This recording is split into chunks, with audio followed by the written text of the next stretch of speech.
नमस्कार मित्रों, आज मैं बताना चाहूँगा आखिर ग्रहण कैसे पड़ता है और पूर्णिमा अमावस्या को ज्वार भाटा क्यों आता है और पूर्णिमा या अमावस्या में किस दिन ज़्यादा ज्वार भाटा आएगा। इसका आप लोग खुद अंदाज़ा लगा लेंगे कि किस दिन कैसा ज्वार भाटा आएगा समुद्र में। इसके बारे में मैं बताना चाहूँगा। तो इसमें जब हमारा सूर्य और चंद्रमा इनका ग्रहण होता है तो हमें किस प्रकार से अंदाज़ा लगाना पड़ता है, अब मैं बता दूं। आप देख ही रहे हैं, इसमें सब फिगर में कुछ भी आपके से अलग नहीं है। मैं स्पष्ट रूप से इसी में बताने का प्रयास करूंगा।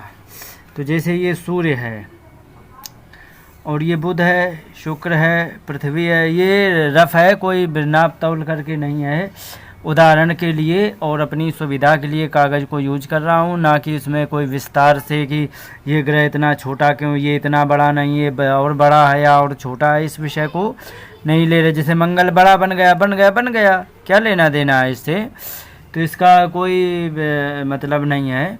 मैं तो सिर्फ एक रफ बता रहा हूँ जिससे कि आपको समझ में आ जाए, और पेज के सुविधा के अनुसार से मैं बना रहा हूँ। या फिर ये समझ लो कि मुझे बनाना नहीं आता, बस ये कुछ भी समझ सकते हो। बस मैं समझाने वाला हूँ मात्र सूर्य ग्रहण और चंद्र ग्रहण, और इसमें ज्वार भाटा क्यों आता है समुद्र में, इसके बारे में सारी जानकारी मैं आपको देने वाला हूँ। तो जैसे कि ये चंद्रमा हमारा ये यहाँ है, तो ये जो चंद्रमा हमारा यहाँ पर है तो ये सूर्य की दिशा में है, लेकिन पृथ्वी जैसे ये है तो ये पृथ्वी जो है तो पृथ्वी पर सूर्य की छाया आनी चाहिए। लेकिन क्या है कि ये सूर्य की दिशा में जहाँ से छाया आनी, जैसे बल्ब जल रहा उसमें कोई कुछ भी लगा दिया जाएगा तो उसमें क्या होगा कि वो रोशनी जो आ रही थी वो सब ढक जाएगी। तो मतलब चंद्रमा में जिस समय वो आता है, सूर्य ग्रहण चंद्रमा जिस समय आती है तो उस समय पृथ्वी के 50 किलोमीटर के एरिया में, 50 किलोमीटर के रेंज में वो जा कर के अपना वो बनाते हैं। उसी से जा कर के वो हमारा, क्योंकि यहाँ से सूर्य ऐसे निकल रहा है तो यहाँ आएगा, तो चंद्रमा में यदि आएगा तो उसमें क्या है, ज़्यादा एरिया नहीं कवर करेगा। ऐसा नहीं है कि पूरी उसको ढक लेगा। इसीलिए कहते हैं, आपने ज्योतिषियों को भी देखा होगा, ज्योतिषी तो बिल्कुल फिक्स बता देते हैं। तो ज्योतिषियों को देखा होगा कि इस क्षेत्र में आएगा, इस क्षेत्र में नहीं आएगा, यहाँ से होते हुए गुजर जाएगा, ये ऐसे हो जाएगा। और कभी कभी ज्योतिषियों को देखना तो कहीं कलकत्ता में बताएंगे इतने बजे से ग्रहण चालू होगा, और फिर क्या कहते हैं महाराष्ट्र में जाके इतने बजे चालू होगा। ये सारी बातें बताते रहते। क्यों बताते रहते? क्योंकि उनके पास स्पीड हर एक ग्रह की उनके हाथ में है। जब मैंने ज्योतिष पढ़ी थी तो सबकी स्पीड निकालनी हमें भी सिखाई थी। तो थोड़ी जगह लेने के कारण वो 50 किलोमीटर के एरिया जब लेता है तब उसी कहाँ वो 50 किलोमीटर के एरिया निकलेगा जाके। तो उस हिसाब से ये लोग अपने गति के हिसाब से, जब मैंने बताया था कि जब पढ़ाया जाता तो सबकी गति बताई जाती थी, ये इस अंश और कला विकला ये सब होते हैं। तो कला विकला का मतलब है कि उसमें इंच की वो आ जाती है नाप तौल कि हाँ यहाँ पर इस समय इस सामने है, इस समय इस सामने। ज्योतिष से तो ये भी बता दिया जाएगा कि चंद्रमा इस समय पृथ्वी से किस दिशा में है, फिक्स ये सब बता दिया जाता है राशियों से। तो वही होता है। तो जैसे यहाँ आ जाता है जब, तो यहाँ पर जब आता है तो 50 किलोमीटर का एरिया होता है, तो उस एरिया में जा कर के छाया करता है। अब जैसे कि हम इसी को, और ये आता है हमेशा पूर्णिमा या अमावस्या के दिन। अब इसमें भी बता दें क्यों आता है पूर्णिमा या अमावस्या को। अब जैसे सूर्य है, ये थोड़ी चंद्रमा बड़ी बना ले जिससे कि समझने में थोड़ी आराम रहेगी, जिससे मतलब हम अच्छी तरह उसको एक्सप्लेन कर सकें। तो इसलिए थोड़ा बड़ा बना लें, बड़ा बनाने से अच्छी तरह समझ में आएगा। तो जैसे कि ये चंद्रमा है, तो ये चंद्रमा में मान लो इस समय सूर्य की वो पड़ रही है किरणें, तो किस तरफ पड़ रही है, ये इतने से इधर ये यहाँ से इधर पड़ रही है, तो इधर की चंद्रमा में रोशनी है, लेकिन पीछे की चंद्रमा में रोशनी है ही नहीं। जब पीछे की चंद्रमा में रोशनी है ही नहीं तो यहाँ से हमें चंद्रमा दिखेगा ही नहीं, जिसको हम कहते हैं। तो जब ये यहाँ आ जाते हैं तो इधर से छाया हो जाने से और इधर ये चंद्रमा एकदम डार्क दिखती है, एकदम काली। तो काली दिखने से क्या है कि इसको हम कहते हैं अमावस्या। तो अमावस्या में हमेशा सूर्य ग्रहण देखना तो अमावस्या में ही पड़ेगा, क्योंकि चंद्रमा घूम करके उसकी ही तरफ जाने वाला। तो ये हमेशा ये अमावस्या को ही होता है। तो अमावस्या में होने से ये सूर्य की दिशा में पहुंच जाती चंद्रमा, तो फिर इसमें सूर्य ग्रहण पड़ता है। अब मैं बताऊंगा कि चंद्र ग्रहण कैसे पड़ता है। तो यहाँ मान लो वही चंद्रमा यहाँ पर आ गया, अगर जो यहाँ पर चंद्रमा आ गया तो कहने का मतलब सूर्य ग्रहण में क्या है कि पृथ्वी पर चंद्रमा की छाया पड़ जाती। चंद्रमा पृथ्वी को सूर्य को ढक लेता है, जिससे पृथ्वी पर वो दिखाई नहीं पड़ता है। सीधा सीधा फंडा ये रहा। अब मैं ये बताना चाहूँगा कि अगर जो चंद्रमा यहाँ आ गई तो चंद्रमा जब यहाँ आएगी तो ये है कि अगर जो थोड़ी सी ऊपर नीचे, इसमें बहुत कुछ होता है, सिजवी और लाइनर वगैरह, और ये जियोग्राफिक की भाषा होती है, मैं उसको ना लेते हुए, बड़ा कठिन विषय है। कठिन कुछ नहीं है, बहुत सरल है, लेकिन उसको ना लेते हुए, मैं जियोग्राफी नहीं पढ़ा रहा हूँ, एस्ट्रोलॉजी का थोड़ा है। तो जैसे यहाँ आ गए तो अगर जो थोड़ा सा ऊपर नीचे चंद्रमा से पृथ्वी से थोड़ा साइड में होगा तो सूर्य की रोशनी सीधे पड़ेगी चंद्रमा पे। जब सीधे पड़ेगी चंद्रमा पे तो हमें पूरा चंद्रमा खिला हुआ दिखाई पड़ेगा। लेकिन अगर जो वही इस साइड में आ गई कि पृथ्वी बीच में आ गई अगर जो, तो वही चंद्रमा हमें ढका हुआ दिखाई पड़ेगा। इसी को हम कहेंगे चंद्र ग्रहण। तो चंद्र ग्रहण ये हो गया। अब थोड़ा सा एक और समझने की आवश्यकता है कि चंद्र ग्रहण अक्सर कर आपने देखा होगा 3 से 5 घंटे तक चलता है।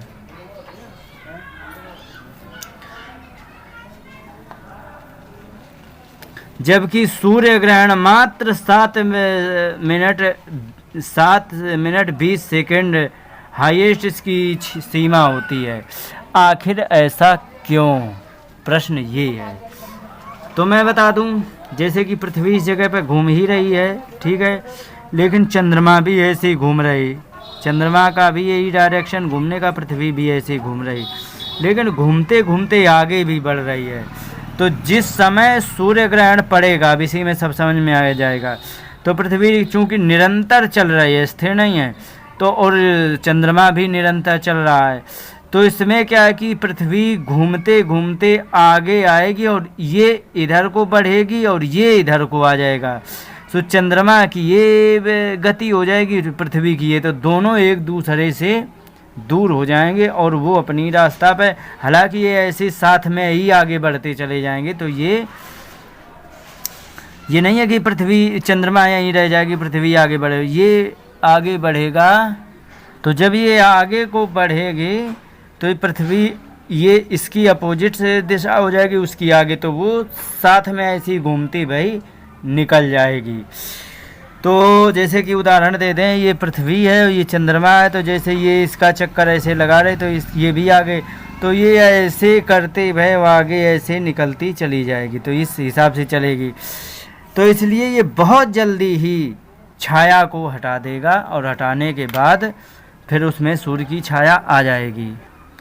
तो इस गति से चलने के कारण बहुत जल्दी छाया हट जाती है और ये आगे हो जाता है। इसलिए सूर्य ग्रहण बहुत थोड़े समय के लिए होता है।